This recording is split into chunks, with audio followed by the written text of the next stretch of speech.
So earlier this week, Nintendo had another one of their directs that was focusing entirely on indie games, or Nindies as they call them, a name that we all know is kind of stupid, but we still like that name anyway because it's really darn charming at the same time, which is something that only Nintendo could pull off.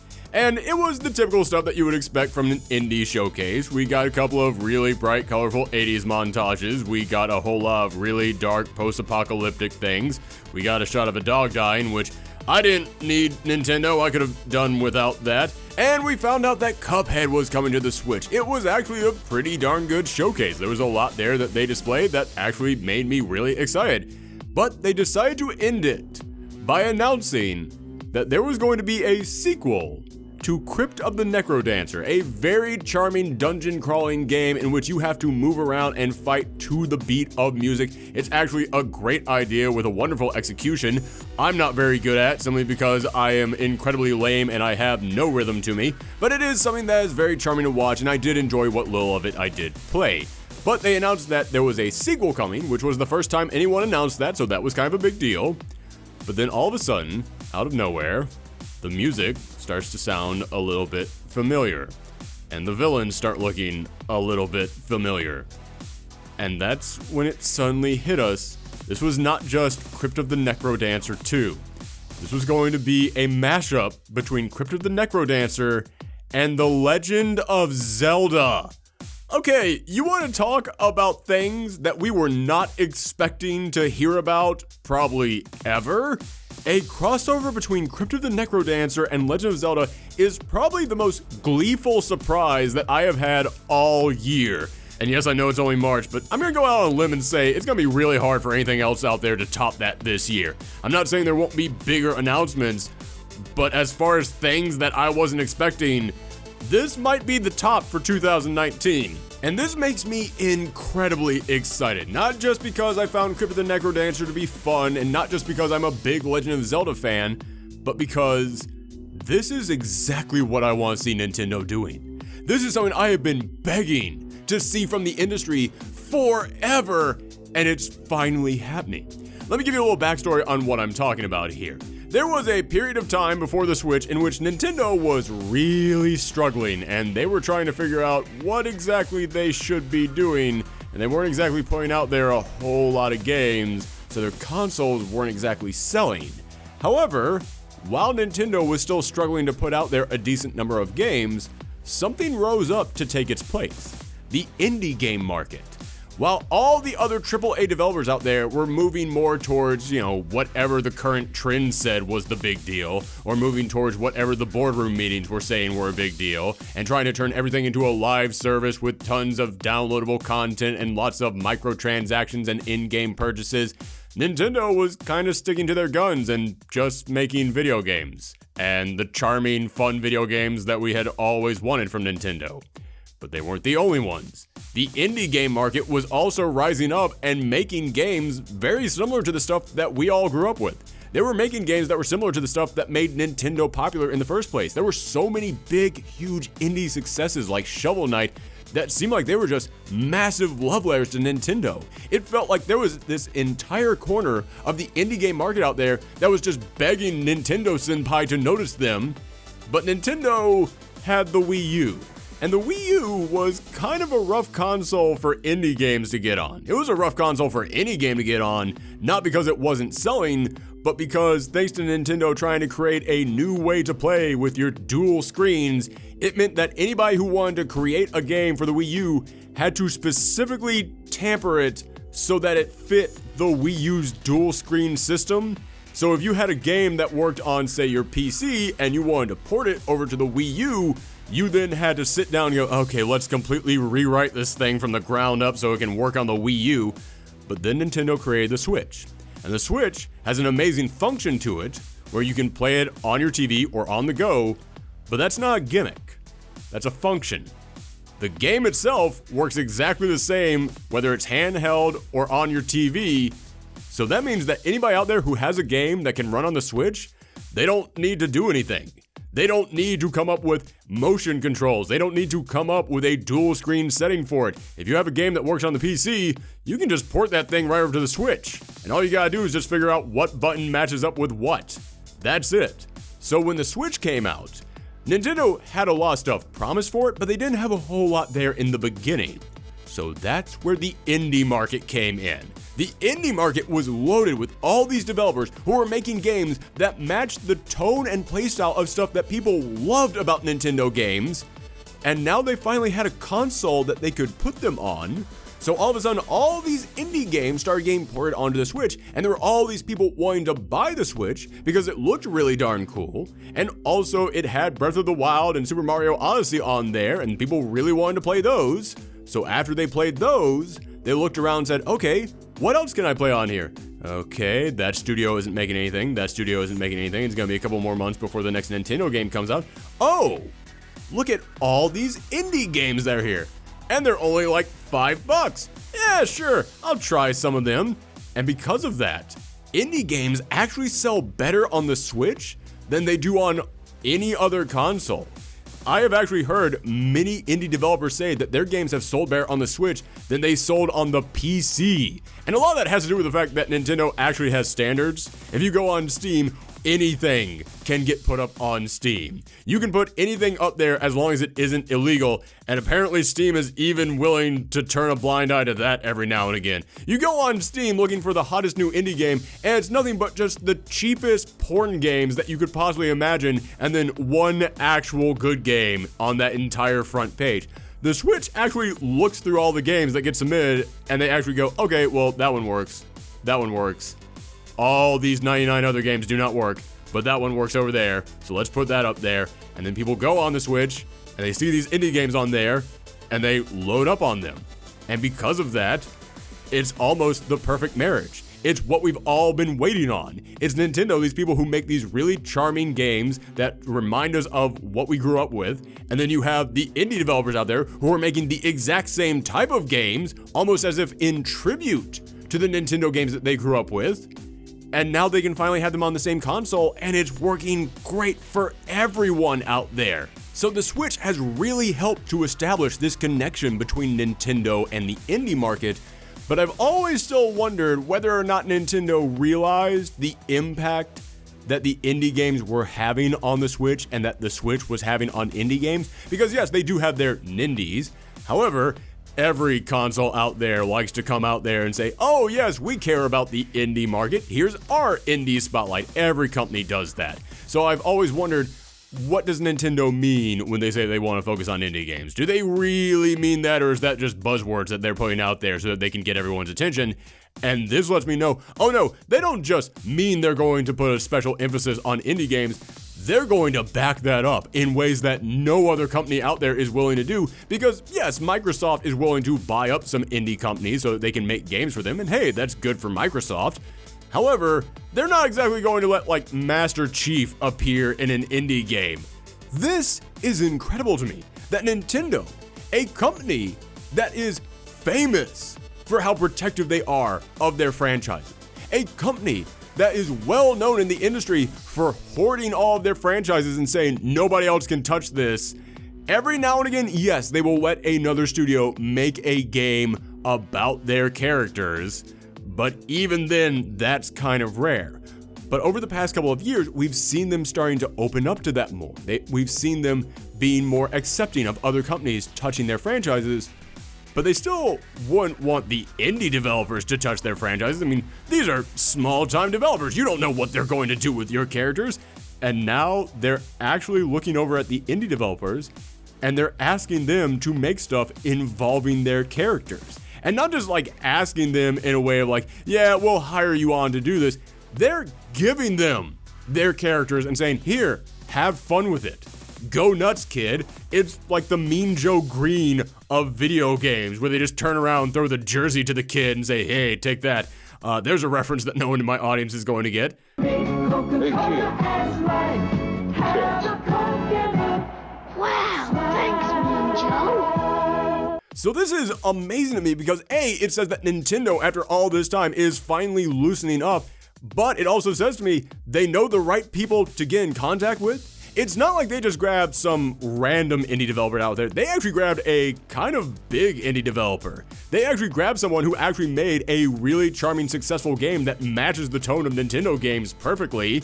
and they're handing them a Legend of Zelda property, which is something that would be great to incorporate into the Crypt of the Necrodancer playstyle. I would love to see that. Also, the gameplay that we saw so far looks amazing. I've been saying for a long time, I want a game where Zelda isn't just the captured princess. So seeing her actually going in there and fighting filled me with a joy that I have been waiting to experience for a long time. So they're handing this property over to an indie developer who is the perfect person to hand it over to. And that just tells me that Nintendo is actually finally willing to work hand in hand with these indie companies that for years have been really sucking up to Nintendo, have been really asking Nintendo to pay attention to them. And there are so many talented indie developers out there that these big companies should be doing that. As I said, Microsoft recently bought up a whole bunch of indie studios, and that's great for them. That was smart. But this is going an extra step. This isn't just them saying, hey, you're going to be a part of us. They're still allowing these indie developers to be their own thing. But they're now just trusting them, almost as equals, almost as a partner to them. And that shows so much respect from Nintendo to these developers. But it also lets me know that these developers are really going to want to keep working with Nintendo. That means that Crypt of the Necrodancer 2, the official sequel to that, whenever that comes along, I would not be shocked if that gets announced as a Nintendo exclusive. And Crypt of the Necrodancer is just the beginning. I can only imagine that after this announcement was made, the people at Yacht Club Games, the people behind Shovel Knight, were banging on Nintendo's door, just screaming, let me in, because they have wanted to be a part of Nintendo for the long time. They're one of the only indie developers out there who actually did go, no, we'll figure out a way for our game to work on the Wii U. Can we also get an amiibo? Can we? And they did. They gave him an amiibo. And that was great. But I didn't think we were going to get anything else like that. And for a long time, we didn't get anything else like that. But now I look at this and I think, oh yeah, when Shovel Knight 2 comes out, you know that the Switch is going to be going to them and saying, hey, can we get some exclusive stuff over here? Maybe an early time release, maybe some special characters in here. We'll let you use Mario. We'll make Mario an NPC in your game that you can go and talk to. We'll let you use Ganon or Ridley as a final boss that you can fight as a secret ending for your game. We'll give you all kinds of crazy stuff that you can only get on the Switch version of this. And you know these indie developers are going to say yes. And that all the people out there who love indie games are going to look over at the Switch and go, oh man, I should totally just buy that on the Switch. This is a great deal that is going to lead to a lot of really creative crossovers that I can't wait to see, but it's also going to be such good business for Nintendo in the future, because not only is there a large indie gaming community out there that loves the fact that Nintendo is going to be able to put out their stuff like this, but it also means that the indie developers, who are going to be the big developers of the future, they're the people who are going to go on to create the next AAA games out there. They're going to remember that Nintendo was there for them. They're going to remember that Nintendo came up to them when they were still struggling to get along, and they're the ones who really helped them out. They were the first big company to really acknowledge them. So you know this is going to pay off in the long run for Nintendo. But I've been thinking about this and what this could possibly mean for future Nintendo titles and for future indie titles, and there's so much that I would love to see. There are so many things that I would love to see come from Nintendo indie crossovers. For example, Nintendo has a ton of franchises that do not deserve to be giant, massive $60 releases. But they're franchises that Nintendo might still want to keep around, if for no other reason than the fact that when you play these characters in Smash Bros, you might be wondering, who the heck is this guy? And then they can put out a new recent game to make you go, oh, I know them. For example, Ice Climbers. Ice Climbers does not deserve to get some brand new, giant, massive new release that costs $60. It was never a game that big. It was never a franchise that big. However, you want to get these Crypt of the Necrodancer guys to make you a brand new Ice Climbers, that could totally pay off. That could be something that really does come back around and it means something and it works out in the future for you. Dr. Mario recently got announced that it's going to come back as a mobile game, and hey, that works just fine. Dr. Mario is a perfect game to play when you're bored and you just whip your phone out for a little bit. But I could also see some of these indie developers out there who make really complex and brain-twisting puzzle games come up with something totally new for Dr. Mario that really takes that game and doesn't just make it a Tetris clone, but actually turns it into its own thing. And you can make that, put it out for $20 on the Switch, and bam, you've got the rejuvenation of Dr. Mario. Because Nintendo, listen, Nintendo's a pretty big company, but they can only focus so much of their own man hours into so many games. They've got a brand new Zelda game that they're working on. They've got a brand new Mario game they're working on. Hell, they probably got like 9 brand new Mario games that they're working on. But they know that they have these franchises that people keep asking for. They know how many people have asked for another F-Zero, and they know that they can't put that out. They know they just don't have the power to be able to put that many people onto a game like that. However, if one of these young, fresh-faced indie developers out there really wants to make the next F-Zero, it means that Nintendo now might actually be okay with loaning that franchise over to someone for them to develop. Again, I know that Nintendo has now been working hand in hand with other big AAA companies for them to be able to make games for them, but again, something like, say, F-Zero, something like, say, Ice Climbers, a lot of these other games out there, they're the kind of things that Nintendo is not going to go to a AAA company on. But they will totally go to an indie company for that, and an indie company would totally jump at the possibility of making something like that. Can you imagine if we got Mother 4 and it was made by the Undertale guys? Just think about stuff like that. Or think about the future of Smash Bros. We all lost our mind when Shovel Knight was announced as an assist trophy in there. If Nintendo keeps working hand in hand with these indie companies, can you imagine if they just go, hey, you're all working with us now, so we're all friends, we're all one big family, let's make an indie Smash Bros. Like, we can't have you guys in our game, but what if we give you guys your own indie Smash Bros game? I know that I am really stretching on that one, but it's not impossible. It is totally something that I could see Nintendo doing. I could totally see Nintendo now coming together with all these indie companies that have really been trying to get Nintendo's attention for the longest time, and Nintendo just brings them all into their house. Nintendo lets them all inside, gives them a nice glass of Chardonnay, lets them sit down on their couch, and then they say, okay, let's play a big party game together. Who wants to have indie party games? Who wants to just get a big old game where you all come together and you're all in the same thing? I could totally see some indie crossover games now happening because Nintendo is getting them all to come together. But again, I realize that at this point, I'm really stretching. I realize that at this point, I'm just being really excited at the next to infinite level of possibilities that are here being presented to us, at the idea of Nintendo now working hand in hand with so many developers out there, and at the idea of so many indie people being able to use Nintendo properties. But again, it's not impossible. This is stuff that could actually happen, but I think that what's far more likely is that Nintendo will now go to indie companies and just let them use their properties in their thing. We've already seen them doing that with, again, the AAA guys out there. We got the Legend of Zelda costume in Skyrim, we got Ganondorf in Diablo 3, but again, that's nice. But I want to see what the indie guys, the guys who have been trying to make games that remind us of Nintendo games for the longest time, people who are very clearly Nintendo fans, I want to see what they get to do with their own unique, quirky visions with these characters. For example, the first thing that came to my mind after I saw the Crypt of the Necrodancer Zelda crossover, I really want the next Darkest Dungeon to have one special level that is only on the Switch, where it's basically just you going into a Legend of Zelda dungeon. Because Darkest Dungeon has amazing character designs and has fantastic creepy monsters.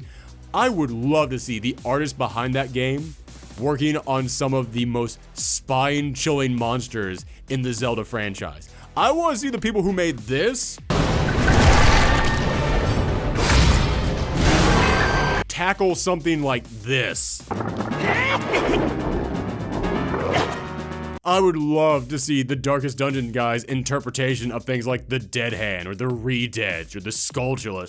God, I would love to see some Legend of Zelda crossover into Darkest Dungeon. That would blow me away. But I think the one that is the most obvious, I think the one that we can definitely expect something from, as I said earlier, it's Shovel Knight. I don't know if we're ever going to get a Shovel Knight 2, but the people at Yacht Club Games, they're definitely working on more games. They definitely have more stuff coming. Shovel Knight was a huge success for them, and yeah, Shovel Knight is an assist trophy in Smash. He has an amiibo. You know that the guys at Yacht Club already have pretty close ties with the people at Nintendo, and now that Nintendo is willing to do stuff like let Crypt of the Necrodancer use Zelda, you know they're going to go over to Yacht Club Games and go, okay, so what can we do with you? What do you want to do with a Nintendo franchise? Because I would love to see what their answer is. So yeah, this is all good news. I am insanely excited, and I am so happy just to see Nintendo working hand in hand with the indie games out there. Because again, it really feels like for the longest time, indie games and Nintendo were a match made in heaven. And yet, the stupid Wii U was just that border between them, just keeping them away from each other. But then the Switch came along and indie games could finally go over to Nintendo. But even after going over, I always wondered, Nintendo, do you realize how much these people like you? It's kind of like when someone at your workplace or at your school has a big crush on someone else, but that person is just completely oblivious. And you're like, do you not see this? They tattooed I love you on their eyelids so that every time they blinked, they were telling you that. Do you not see this at all? And it's good to know that Nintendo not only noticed it, but they're returning the affection. Nintendo loves indie games as well. This is great because for the longest time, as I said, the gaming community has kind of been moving towards this live services format. It's been moving more in a direction of microtransactions. It's been moving more towards this direction of, we don't really want to make games anymore. We want to make this thing where you buy one game and then you just continuously give us money over and over and over again. And we don't really release final products on time. And there's so many problems with the gaming community right now, except I see a lot of people complaining about the problems with the gaming community right now online, and every single time that they complain about this, they always have to stop and put that big asterisk in there and go, yeah, I mean, except for the indie games and Nintendo. Both of them are existing within their own little weird universe where games are allowed to still be good and still be, games. And it's just great to see that Nintendo and indie kind of understand this. The two of them are finally hooking up. It's always great when you're shipping one true pair finally hook up with each other, and mine for the longest time was indie games and Nintendo. So yeah, I am incredibly excited about this, but let me know what you guys think in the comments down below or on Twitter at Thorgi's Arcade. We now have an official Twitter account for Thorgi's Arcade, or you can find me at Professor Thorgi on Twitch. We stream video games over there all the time, and even though I suck at Crypt the Necrodancer, I may have to put those dancing shoes back on and try and get back into the groove of things, because I really am looking forward to this Crypt the Necrodancer Legend of Zelda crossover. But thanks for tuning in, everyone. Come back next time. Bye.